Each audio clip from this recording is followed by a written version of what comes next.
Dövlət müstəqilliyin bərpası. 1990 20 yanvar hadisələri Azərbaycan xalqını bir növ daha da qəzəbləndirəcək.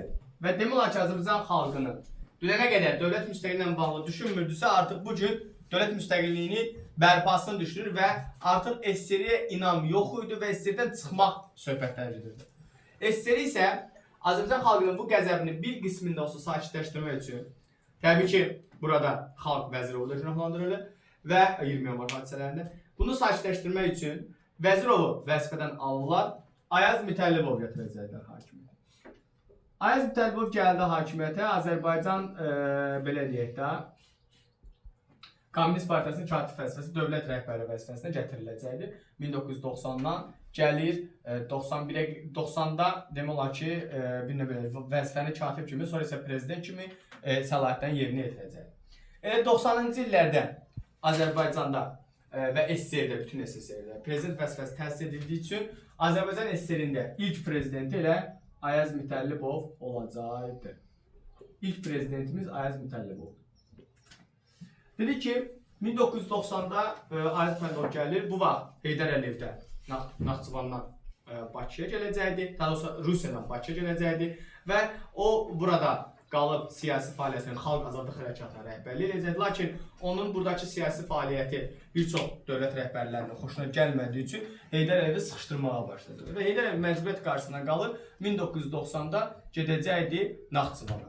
Və o Naxçıvana gələndən sonra Heydər Əliyev 1990-da bu vaxt parlament seçkiləri keçirilirdi və bu parlament seçkilərində Naxçıvanın və həmçinin Azərbaycan deputatı vəzifəsinə gələcəkdir. Və burada Naxçıvanda deputat olduğu müddətcə Heydər Əliyevin bir çox qərarları var ki, o qərarları verəcəkdir. Bu qərarlar hansılar olacaqdır? Birincisi, Naxçıvan sözünün qabağına SSR sözünün çıxarılması məsələsi idi. Naxçıvanın üç rəngli bayrağımızın Naxçıvan rəsmi bayrağı elan olunması məsələləri idi. Sonra bu məsələlər əsas aktual məsələ kimi ön plana çıxacaqdı. Heydər Əliyevin Naxçıvanda deputat olduğu fəaliyyətində. Azərbaycanda və Bakıda isə nə kimi tədbirlər görüləcəkdir? 1991-ci ildə artıq xalqın tələbi ilə Ali Sovet bilirsiniz də qanunverici orqandır. Ali Sovet bir çox qərarlar verəcək. Birinci qərar nə idi? Azərbaycan SSR sözünün qabağına SSR sözü yığışdırılacaqdı. Üstünəşli bayrağı Azərbaycan rəsmi bayrağı elan olunacaqdı. Və bir də 1990-da ermənilərin quşçulara, malbəlliyə hücumla əlaqədar olaraq özünün müdafiə qüvvələri və müdafiə batalonu yaradılmışdı. 91-də isə Müdafiə Nazirliyi yaradılması haqqında qərar veriləcəkdir. Bu dövrdə Xalq Cəbhəsi, yəni Milli Azadlıq Hərəkatının rəhbərliyi ilə qurum artıq Ali Sovetdən müəyyən bir vəzifələr görürdülər və bu deputat vəzifələrini seçilmişlər və parlamentdə bir çox demokratik qərarlar verildi ki, Azərbaycan lehinə və SSR-dən qopma lehinədir. Və bu dövrdə artıq 1991-in martında SSR-in saxlanmasına bağlı referendum keçiriləcək. Bu referendumu ilk boykot edən Naxçıvan bölgəsi olacaqdı. Naxçıvan referendumu boykot eləyəcəkdi və iştirak eləməyəcəkdi. Buna ruhlanan Azərbaycan Demokratik Qüvvələri də referendumu boykot eləyib və martın 14-də referendum seçkilərinə getməyəcəkdi. Yəni xalq səs verməyə sandığa getməyəcəkdi. Bunun da yenə də dediyimiz kimi, hətta martın 7-sində Heydər Əliyev ali sessiyada çıxışında da demiş ki, bəs nə olur olsun, yəni biz referenduma getməli deyilik, yəni SSR-in saxlanmasına bağlı referendumda iştirak etməməliyik. Azərbaycanın yeganə yolu müstəqillik yolu hesab olunacaq. 91-ci ildə bu proseslər baş verdiyi bir anda etibarən 91-ci ildə Rusiyada, yəni SSR-də Qarbaçovun istirahətdə olmasını istifadə edən mühafizəçilər qüvvələr bilirsiniz, SSR dərsini keçmişik, avqust qiyamını təşkil edirlər və Qarbaçovu vəzifədən uzaqlaşdırırlar, dövlət fövqəladə komissiya yaradırlar və fövqəladə vəziyyət elan olunacaq. Bu fövqəladə vəziyyət demokratik azadlıqları bir növ məhdudlaşdıracaq. Buna baxmayaraq, Azərbaycan Demokratik Qüvvələri 91-ci ildə Azadlıq meydanına, Xalq Cəbhəsi Partiyasının binasının qarşısına çıxışlar eləyərək, mitinqlər keçirərək bunun qanuna uyğun olmadıqlarını və Rusiyadakı bu fəaliyyəti qəbul etmədiklərini etiraz aksiyası edəcək. Ümumiyyətlə 91 avqust bir növ tətillər, mitinqlərində Azərbaycanlıların çıxışlarında belə deyək də, Azərbaycan Komünist Partiyasının fəaliyyəti dayandırılsın, Azərbaycan özündə prezident seçkiləri dayandırılsın və Ali Sovet buraxılsın, təzədən qurulsun tələbləri irəli sürür. Çünki Ali Sovetin çox hissəsi hələ Komünist Partiyasının nümayəndələri və SSR lehinə fəaliyyətlər göstərirlər. Və 91-ci ildə yenə sentyabrında prezident seçkiləri zamanı yenə Ayaz Mütəllibov prezident seçiləcəkdi sentyabr ayı.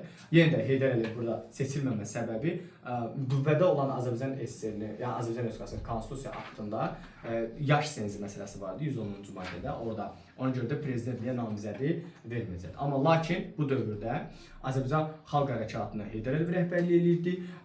Parlamentdə isə Milli Demokratik Blok Xalq Hərəkatına rəhbərlik edəcək. Yəni hökumət nümayəndələri içərisində Milli Blok idi, xalqın içərisində Heydər Əliyev başçılıq edəcək.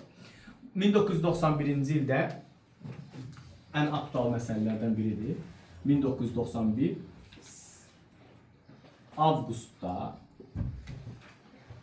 Azərbaycan dövlət müstəqilliyinin bərpası haqqında bəyannamə qəbul olunacaq. Bəyannamə deyir. Amma bunu hələ qarışdırmırsınız. Bəyannaməni qəbul edəcək.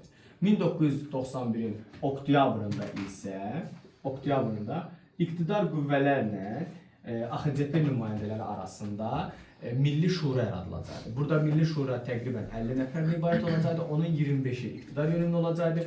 25-i isə müxalif yönümlü demokratik qüvvədə olacaqdı. Amma yadınızda saxlayın. Buna qədər bütün fəaliyyətin hamısını o dediyimiz müxalif yönümlü qüvvələr dediyimiz AXCP nümayəndələri var. Onların tələbi ilə Ali Sovet məcbur qalıb bu qərarları verir. Məsələn, üstünləşdi bayraqda məcbur qalmışdı. SSR-in referendumdan getməsi, referendum keçirilməsinin boykotuna da o məcbur qalmışdı.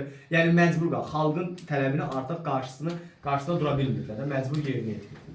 Və 1991-ci il oktyabrın 18-də Azərbaycan Dövlət Müstəqilliyinin konstitusiya aktı qəbul olunur və bununla da Azərbaycanda Sovet hakimiyyəti tamamilə gedir, süqut edir və Azərbaycan müstəqil dövlət elan olunacaqdı və 3-cü Respublika dövrü başlayacaqdı.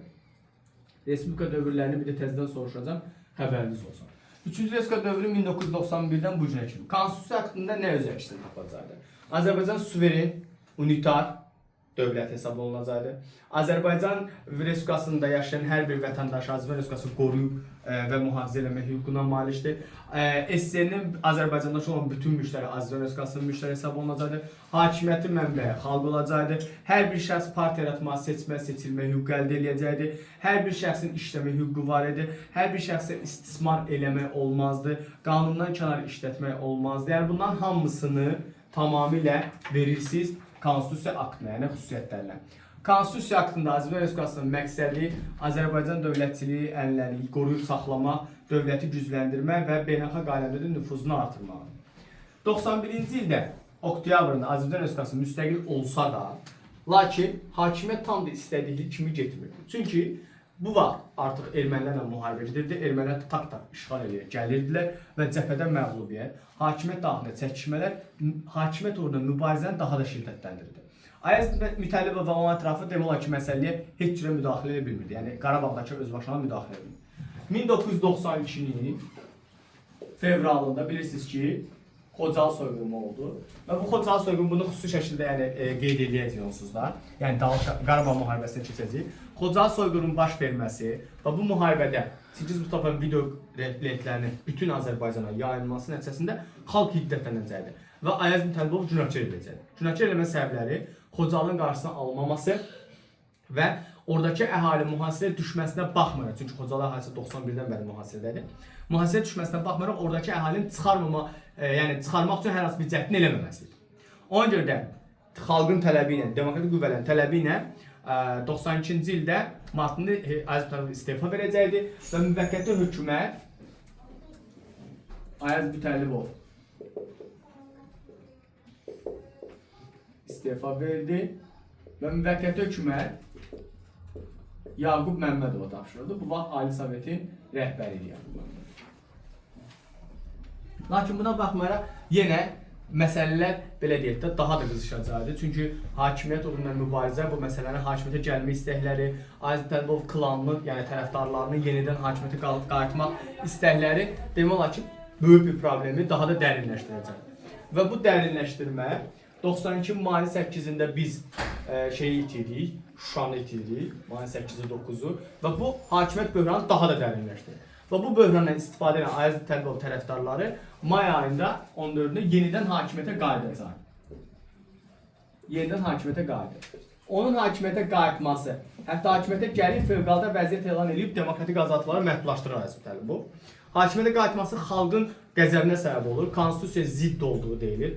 Elçi bəy Heydər Əliyev bunun qanunsuz olduğunu elan eləyir və demokratik qüvvələr, yəni AXCP nümayəndələri öz təbəələrində olan hərbçilərlə birlikdə parlament binasına hücum edirlər və xalq da parlament binasına gəlir və Ayaz Mütəllibov buna cavab olaraq görür ki, xalqın qarşısına dura bilməyəcəkdir və həmin günü elə istefa da verəcəkdir. May ayının 18-də Şuşa itirilir, daha doğrusu Laçın itirilir, üzr istəyirəm. Laçın itirildiyi gündə Ali Sovet adını dəyişərək qərarla Milli Məclis olur. Milli Məclis adını verəcəkdir və parlament funksiyalarını daşımağa başlayacaqdır.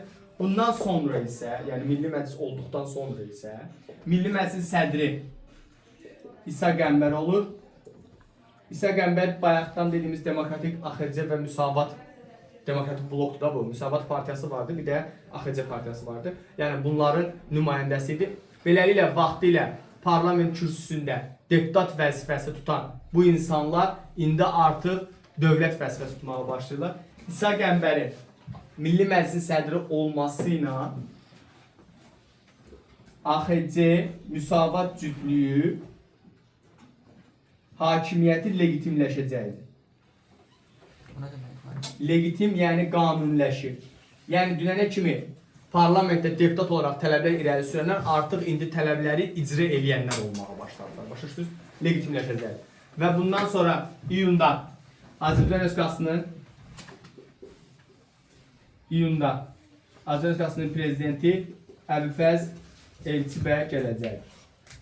Elçi bəyin hakimiyyəti 1 illik hakimiyyəti olacaqdır. 1 illik hakimiyyəti dövründə manat tədavilə buraxılacaqdır. Ordu quruculuğu yenidən qurulacaqdır. TQTQ yaradılacaqdır və imtahanlar test üsulundan həyata keçiriləcəkdir. Sonra bundan paraleldə Qarabağda uğurlu hərbi əməliyyat keçiriləcəkdir.